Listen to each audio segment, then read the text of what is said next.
I thought I'd seen every kind of heartbreak walk through the doors of my small-town bookstore until the winter afternoon a trembling homeless teenager stood before me asking for a job. I didn't know her, but her mother's name, whispered in fear, would uncover a secret my son had buried for 16 years, a secret that would rip my world apart. The wind rattled the front windows of my bookstore that afternoon, the kind of icy December gusts that made people rush home rather than browse through novels. I had just finished arranging a stack of used paperbacks, romance novels no one read anymore, when the bell above the door chimed. I looked up, expecting a customer. Instead, I saw a girl. She stood there shivering, the sleeves of her oversized hoodie soaked from the falling snow, her hair tangled as if she'd been battling the wind for hours. She couldn't have been more than 16, 17 at most. A backpack hung off one shoulder, ripped at the seams, barely held together by duct tape. She was staring at the floor. "Hi there," I said, softening my tone as I always did with young people. "You can come in, warm up a bit." Her fingers twitched, as though she wasn't sure she should stay. "Are you looking for something specific?" I asked gently. "A book?" She swallowed hard. A job." Her voice cracked like it hadn't been used in a while. I need work. I can do anything. Cleaning, sorting, lifting, anything." My bookstore wasn't big. It wasn't fancy. It barely paid the bills some months. But something about her trembling voice, the way she looked tired down to her bones, made me step around the counter. "Let's sit for a moment," I said, gesturing to the little reading nook I'd set up by the window. A mismatched pair of chairs, a tiny heater humming beneath the table. She hesitated again, then followed me. Up close, I saw how pale she was, how the skin under her eyes was almost blue. The girl was exhausted and hungry. I kept a stash of granola bars under the counter for long days and handed her one without asking. She tore it open like she hadn't eaten in days. "What's your name, sweetheart?" I asked, pulling the chair opposite her. She hesitated. "Leah." "That's a beautiful name." She didn't smile. She just wrapped her hands around the heater grate like she wanted to absorb every particle of warmth she could. "Where are you staying, Leah?" She hesitated too long. "Nowhere," she finally whispered. I sleep near the train station, behind the dumpsters, sometimes in the laundromat if the owner's not watching." My heart dropped. "Do you have family here? Someone to call?" She shook her head. Pain flickered across her face, a sharp, old pain, one she was used to carrying. I need to earn money. I'll work hard, I promise. I won't be any trouble. I can learn fast." She bit her lip. "Please." It wasn't her words, it was the fear behind them, the kind you only had when you'd run out of every last option. I took a breath. Legally, I couldn't hire a minor without paperwork, real paperwork. But I could help temporarily. Maybe slip her some cash. Maybe get her connected to a youth shelter. She looked like she would run if I mentioned the word shelter, though. "I'll find something for you to do," I said softly. Her shoulders dropped with relief so sudden it almost hurt to watch. I got up and retrieved a small stack of books that needed to be sorted for donation. "Let's start with these. Take your time." She nodded and immediately bent to work, almost too eagerly, as if terrified I might change my mind. As she sorted, I watched her silently. She moved with the carefulness of someone used to being yelled at. She kept glancing over, as if checking to make sure I wasn't annoyed. "Leah," I said after a few minutes, "you don't have to rush, really." I need the job," she murmured again. "And you have it," I assured her. A tear slipped down her cheek before she could stop it. She wiped it quickly and turned her face away. I pretended not to notice. After an hour of sorting, she finally sat down again, her breathing uneven. She was clearly dizzy. I heated a cup of instant noodles in the back and brought it out. When the smell hit her, her eyes widened. You don't have to." "I do," I said firmly. "Eat." She did, too fast. I had to tell her to slow down so she wouldn't get sick. "You must have been alone for a long time," I said quietly. Leah stared into her cup, then whispered, "Since my mom died." I froze. I'm so sorry." She nodded, pushing her tangled hair behind her ear. "It was 3 months ago. She got sick. It was fast. We were living in a motel. After she died, they kicked me out. I had no one else." Her voice cracked again. She always said we'd come back here one day, that this town, it held answers. I blanked. Answers? She nodded, staring at me with eyes too old for her young face. She told me that everything would change once I found the people connected to her past. She inhaled shakily. People connected to me. Her words prickled across my skin. "What was your mother's name?" I asked gently. She hesitated. A long, long hesitation. Then finally, she whispered, "Her name was Elena Carter." My heart slammed against my ribs. The name hit me like a punch I wasn't ready for. Elena Carter. I hadn't heard that name in 16 years. Not since the night my son, my only child, Daniel, had come home pale and shaken, refusing to speak, refusing to explain why he'd been crying, refusing to tell me why a girl named Elena had been calling the house for weeks, and then suddenly stopped. A name I had filed away as one of those strange, painful teenage mysteries all kids went through. A name my son told me to never bring up again. But now it was sitting in front of me in the form of a trembling, homeless 16-year-old girl who, by simple math, was born around the same time my son had known Elena. I felt my breath leave me. Leah noticed immediately. Do you know her, my mom?" I swallowed hard, trying to keep my voice steady. I knew of her," I said truthfully, "a very long time ago." She nodded slowly, then pulled something from the front pocket of her backpack, a folded, worn envelope, so worn the paper was thinning. She slid it across the table toward me. My hands trembled as I took it. On the front, written in fading ink, "For my daughter, when she is ready." Inside was a single photo. A young girl, Elena, smiling softly at the camera, her long dark hair falling over her shoulders. And, standing beside her, my son, Daniel, 16 years younger, his arm around her, his face full of a tenderness I had never seen in him again after that year. I felt the room spin. "My mom said he was important," Leah whispered. "She said he was part of why I had to come back here. She said he knew the truth she never got to tell me." My heart felt like it was cracking open. You think," I whispered, my voice shaking, "that this boy in the photo is my father?" She finished for me. "I think he might be." The world went very, very still. My son, my quiet, distant son, who now lives 2 states away and barely called, a father? This girl, his child? But then a darker thought crept in, something deeper, something that made my palms sweat. Why hadn't Elena told us? Why had my son kept it hidden for 16 years? Why had he acted so destroyed that night all those years ago? What happened between them? And why had a dying woman sent her daughter to me instead of to him? "I need to find him," Leah whispered, pulling her sleeves over her cold hands. "I need to know the truth. I need to know if he really is my dad." My throat tightened.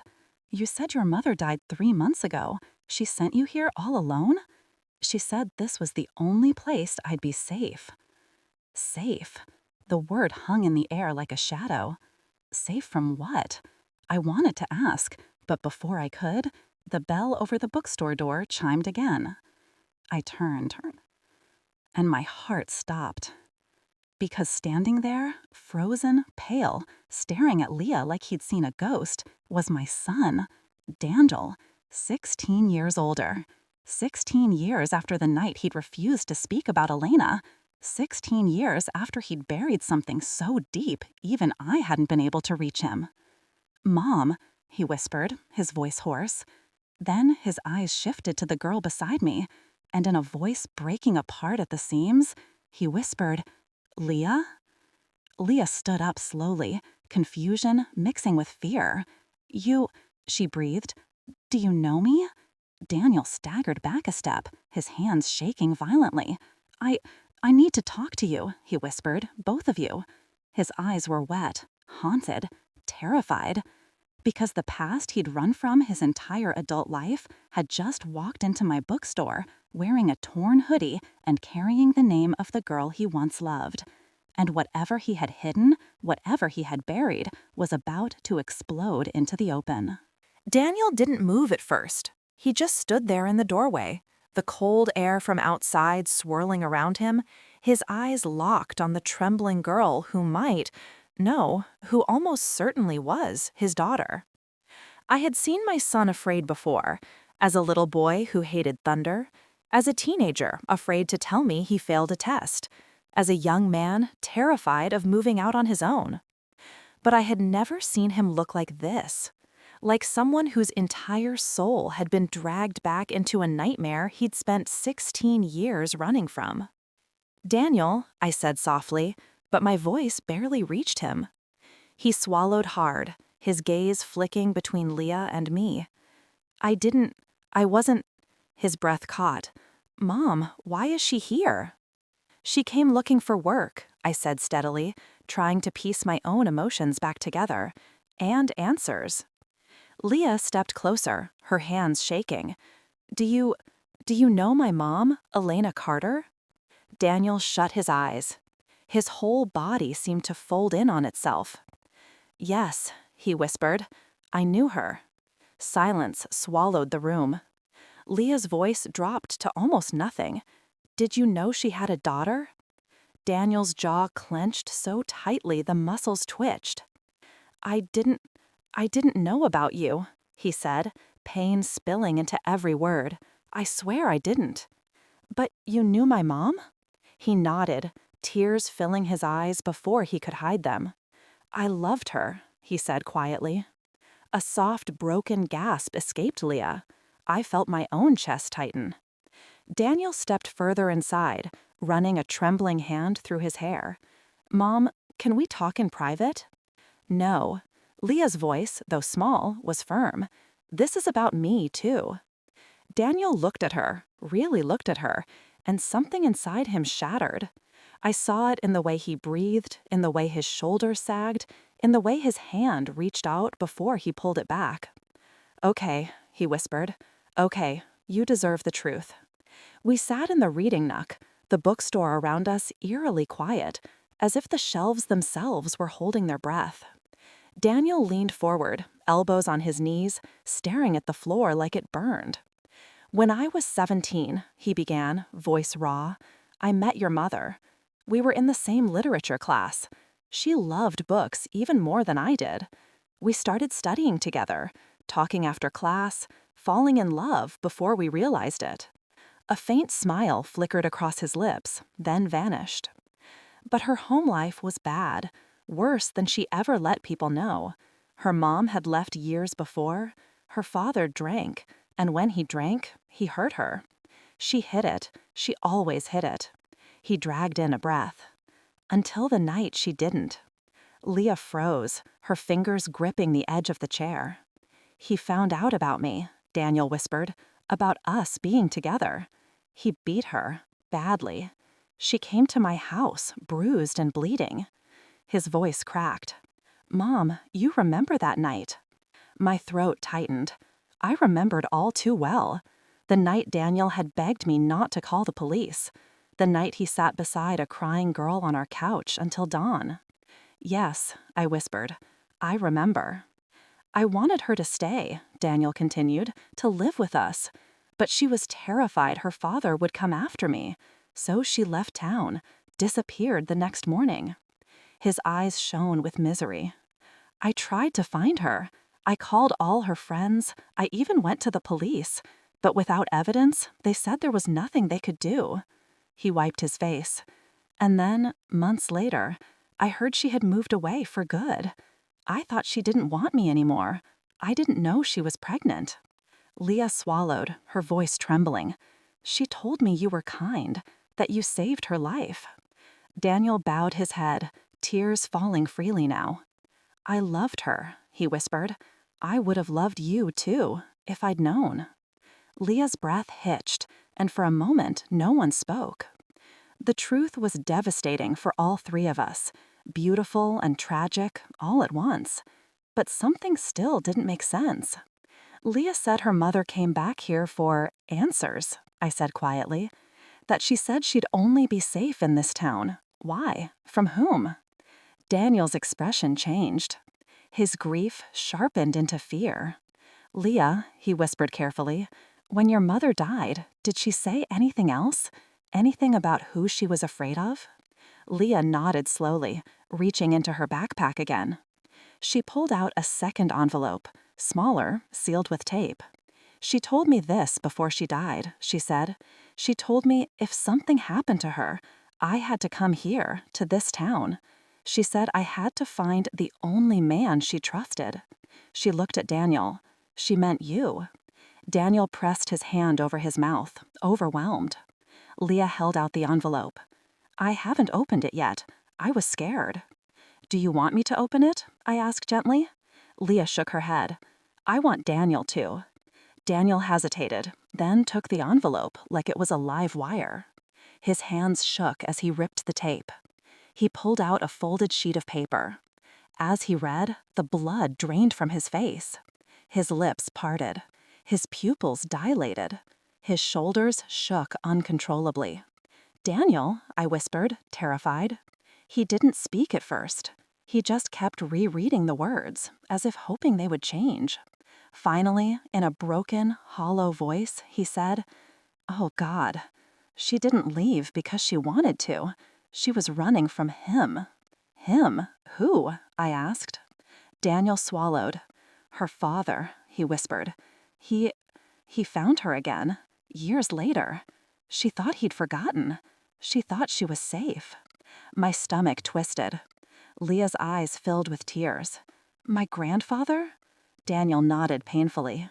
He wanted control over her again. She left the state to hide, changed her name, moved from motel to motel. She was afraid he would find out about you, about Leah. His voice cracked. She never stopped loving me. She never wanted to keep our daughter from me. She was trying to protect her. Leah covered her mouth, her small body shaking. Daniel kept reading. And there's more. She says he's dangerous, that she was afraid he might come after Leah if anything happened to her.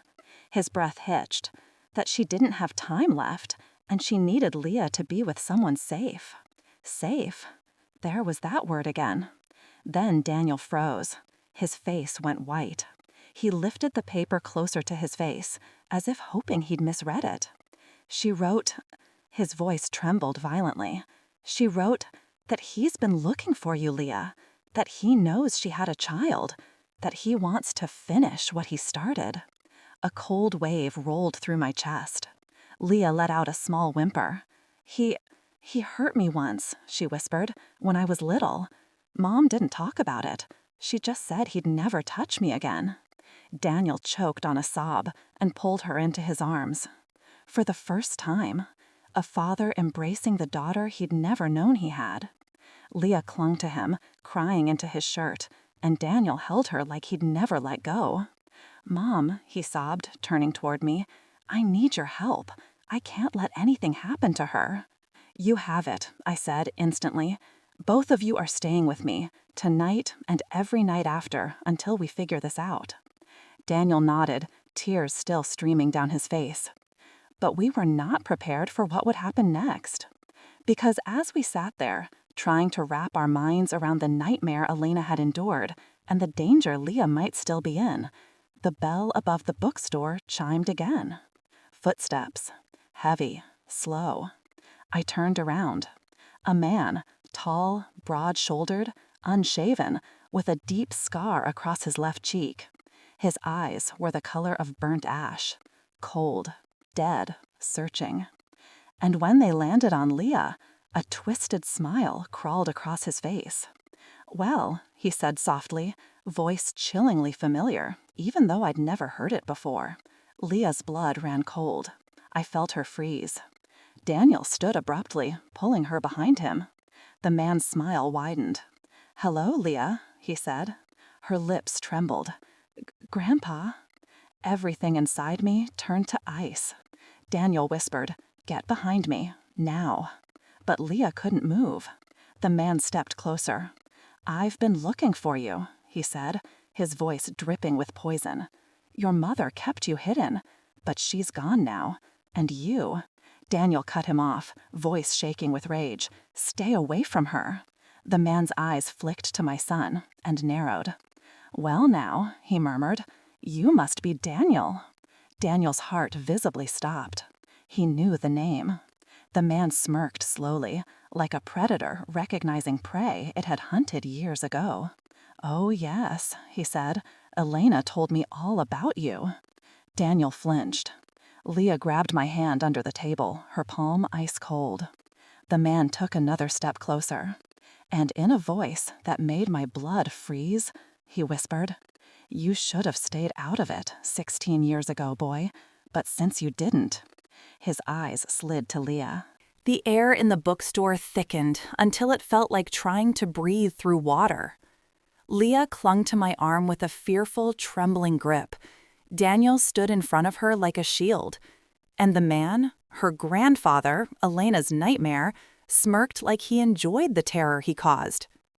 His boots thudded softly on the wooden floor as he walked deeper into the store.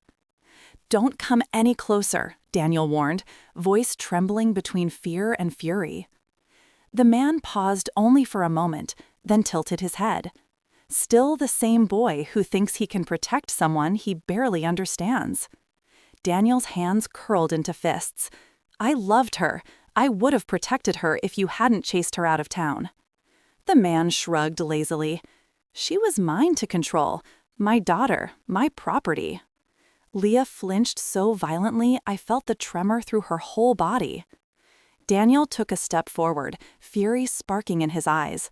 "She wasn't property. She was terrified of you. She ran because of you, because you hurt her." The man's mouth twitched into something grotesque. Girls need discipline. She refused to listen. My heart twisted. How many years had this monster tormented Elena? How many nights had she feared he'd find her and her daughter? How much pain had she carried alone? "You won't touch her," Daniel said again, voice steadier this time. "Not now, not ever." The man laughed softly, the sound dark and hollow. "You don't get a say. The girl is mine. Elena may be dead, but Leah," he pointed at her with a slow, chilling motion, "still belongs to me." Leah whimpered and ducked behind Daniel. I stepped forward before I could stop myself. "You need to leave, now, before I call the police." He snapped his head toward me, eyes narrowing. "You're the mother, aren't you? The woman Elena ran to? Thought she could trust." He sneered. "Looks like you've been busy playing hero again." Daniel placed an arm back, pushing me slightly behind him. "Don't talk to her." The monster's lips twitched. "Or what? You gonna fight me?" He spread his arms mockingly. "Go ahead, try." My son had always been gentle, never violent, but in that moment, something ancient and protective surged through him. He stepped in front of Leah, blocking the man's view entirely. "Leave," Daniel growled. But the man didn't leave. He lunged. The motion was so fast I barely had time to gasp. Daniel shoved Leah toward me, yelling, "Run!" Leah stumbled into my arms as the man collided with Daniel, the two slamming into a shelf of used paperbacks. Books cascaded everywhere, fluttering to the floor like wounded birds. "Daniel!" I screamed. He grunted in pain, but somehow stayed upright. The man grabbed him by the collar and slammed him into the wall. "You ruined her," the man snarled. "You made my daughter think she could disobey me." Daniel fought back. He wasn't strong, but adrenaline gave him a desperate edge. He swung, landing a shaky punch across the man's jaw. The man staggered, more from surprise than pain, then wiped blood from his lip with a twisted grin. "You want to die for her?" he hissed. "Just like her mother did?" Leah screamed, "Stop!" but her voice cracked into sobs. The monster advanced again. I grabbed her hand. "Leah, honey, listen to me. We need to get out, now." She shook her head violently. "I can't leave him." "You won't," I promised, pulling her. "We'll get help. Move." We ran toward the back door. But halfway there, I realized something that stopped my heart cold. My phone wasn't in my pocket. I'd left it on the counter earlier. Leah must have realized it at the same time, because her steps faltered. "We need to call the police." "I know," I whispered. "Stay low." We crawled behind the aisles, heart pounding, trying to stay hidden while Daniel and the brute struggled. I peeked between two bookshelves just as the man shoved Daniel onto the ground. Daniel gasped, wind knocked out of him. The man pulled something from his coat, a switchblade. Leah gasped too loud. The man's head snapped toward us. "There you are." "No, no, no." He stalked toward us, blade glinting. "Run," I hissed, pushing her. We bolted. Leah sprinted toward the front door, but the man was faster. He grabbed her backpack, yanking her back so hard she fell to the floor. Daniel forced himself up, blood dripping from a cut near his eyebrow. "Get away from her," he roared. He launched himself at the man again, hitting him from the side. The blade clattered across the floor, skidding under a display shelf. "Yes," I gasped. The two struggled again, but Leah wasn't frozen this time. She scrambled toward the knife, not to use it, but to shove it out of reach. The man saw. He backhanded Daniel so hard he fell to the ground. He turned toward Leah, his face contorting with rage. "Ungrateful brat," he roared, and he lunged at her. "No!" Daniel screamed. I didn't think. I didn't hesitate. I grabbed the heaviest thing near me, a cast iron bookend shaped like a globe, and ran. The man wrapped his hand around Leah's arm, pulling her up roughly. She cried out in pain. I swung. The bookend collided with the back of his head with a sickening thud. He stumbled forward, eyes dazed. Daniel tackled him again, knocking him off his feet. "Leah, run," he shouted. I dragged her toward the counter. She grabbed my phone with shaking hands and dialed 911. "Please, please, we need help. Please, he's trying to kill us. My grandpa, please hurry." Daniel and the man were still fighting, rolling across the floor. The man struck Daniel's ribs, and Daniel cried out in pain. "Let go of my son," I yelled. The man shoved Daniel away, pushed himself up, and lunged toward us again. But this time, sirens wailed outside. Bright blue lights flashed through the bookstore windows. The man froze. For the first time, fear flickered in his dead eyes. "No, no, no." He turned and bolted toward the back exit. But two officers were already bursting through the front door, guns drawn. "Hands where we can see them," they yelled. The man didn't listen. He ran for the emergency exit. But an officer tackled him before he reached it, slamming him to the ground.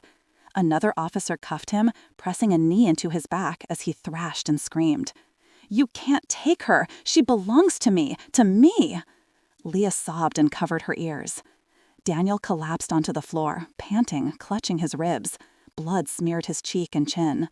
I rushed to him, dropping to my knees. Daniel, are you okay?" He nodded weakly. Yeah, I'm..." He winced. "Okay, enough." Leah crawled to him and threw her arms around him, crying into his chest. He held her tightly, eyes closing as if he were afraid she might vanish. "It's okay," he whispered, voice broken. "You're safe now. I've got you. I promise, I've got you." I wrapped my arms around both of them. My son, my granddaughter, finally together in the middle of a bookstore now littered with fallen books, cracked shelves, and blood droplets, but safe. For the first time in Leah's whole life, safe. The police took statements for hours. Leah shook through most of it, but she was brave. Braver than any 16-year-old should have to be. The officers assured us the man, the monster, would face charges for everything he'd done. Kidnapping attempts, assault, prior abuse, and likely more once investigators looked into his past. Then they recommended emergency custody paperwork. Daniel didn't hesitate. "Yes," he said instantly. "She's my daughter. I'll take responsibility." Leah looked up at him, eyes red and swollen. "You want me?" Daniel's voice cracked. "More than anything." I had never seen my son cry the way he cried then, with relief, grief, and love all tangled together. And Leah clung to him in a way that my heart almost burst. We left the bookstore together after the officers cleared the scene, the cold night air biting at our skin. Daniel wrapped his coat around Leah's shoulders and pulled her close to him. "You're staying with us now, as long as you want." She nodded into his chest. "Okay." We drove home slowly, the heater blowing warm air over our shaking hands. My house had always felt too quiet since Daniel moved out, But that night, when I unlocked the front door and stepped aside so they could enter, something shifted deep in my chest. It felt like family. A family rebuilt from secrets, heartbreak, and unimaginable fear. But still, a family. Leah walked past me and looked around the living room. Her eyes softened. It feels safe. Daniel kissed the top of her head. That's because it is. I swallowed back tears. She looked at me shyly. Can I call you something, if it's okay? My throat tightened. Of course, sweetheart. Anything you want. She hesitated, then whispered, Grandma. My heart broke wide open. I pulled her into my arms. Yes, baby, you can. You always can. Daniel smiled through tears. For the first time in so many years, he looked whole. And Leah, for the first time in her life, looked loved. That night, after Leah fell asleep in the guest room, now her room, Daniel and I sat at the kitchen table in the dim light. He held the letter from Elena again. I should have found her, he whispered. I should have known. You couldn't, I said gently. You were a child too. She made choices to protect you both. He wiped his eyes. I never stopped loving her, Mom. I know, I whispered. I'll make it right, he said, with Leah. I'll give her everything she deserved. You already are. He looked toward the hallway where Leah slept. A soft, peaceful smile touched his lips. Then he whispered something I would never forget. She saved me tonight. She gave me a reason to stop running from my past. He looked at me with steady